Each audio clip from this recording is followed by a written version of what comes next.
Welcome to Kairos Research Center podcast. Christian faith seeking understanding, intellectual witness, and spiritual renewal. Okay, welcome to Kairos podcast again, where we discuss topics on science, philosophy, theology, and doctrines. This is Dr. Mkamweng, myself, Dr. Rodney. Some critics argue that the concept of irreducible complexity relies upon a misunderstanding that evolution is a relatively linear process, meaning critics say that it's non-linear, rather than a dynamic process that can involve reshaping, rearranging elements and features in the organisms. What do you think about this counter-argument?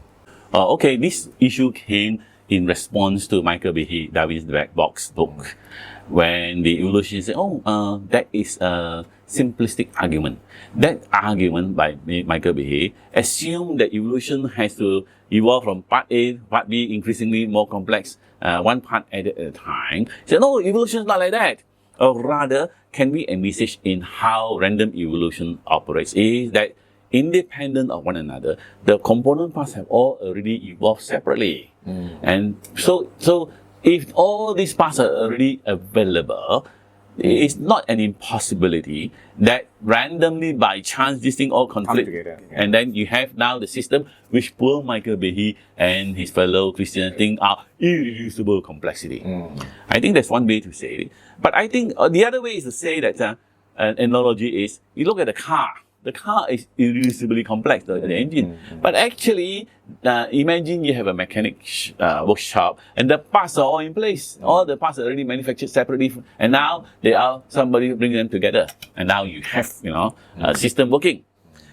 I think Miller's logic itself is self-defeating, meaning that the whole point is, granted that there are these different parts in the workshop, which is questionable in the first place, but for the sake of argument, let's go along. These parts cannot just randomly come together and join nicely and flawlessly. There need to be a mechanic, if I have an explosion in the workshop and suddenly the car motor is already functioning nicely, it doesn't work like that. The point is, he said, a mechanic who knows what he's doing, not just a mechanic. A mechanic who knows what he's doing goes around the workshop, he picks this part, picks this part, picks this part. Now, who is a mechanic?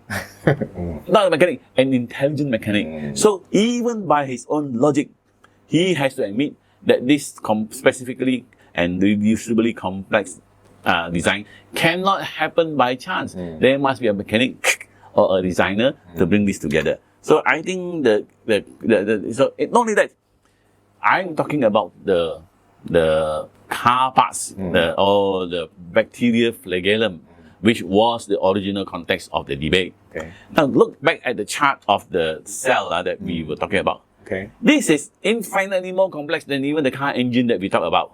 And now you're asking people like Kenneth Miller are asking me to believe that somehow nature, blind nature by chance, somehow bring this all together so that they're now not only just a mechanical working part, but it's a life part, In that sense, Kenneth Miller or not, whatever you talk about evolution, at the very point of the origin of life, despite all the efforts in trying to synthesize them together, scientists up to today, and this is not just merely scoring points, it's a fact, have been unable to explain what could have assembled such a system together that in such a way that life emerges. That is a question which cannot be answered.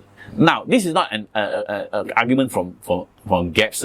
If we just God of the gaps, but rather than simply postulating the gap, we are trying to say, contrary to chance, the existence of all these intelligent features ought us to direct our path of investigation away from chance to looking at features of intelligence. This is not so much arguing from gaps as shifting our focus to look for signs of intelligence. That's what we're all actually doing. Okay.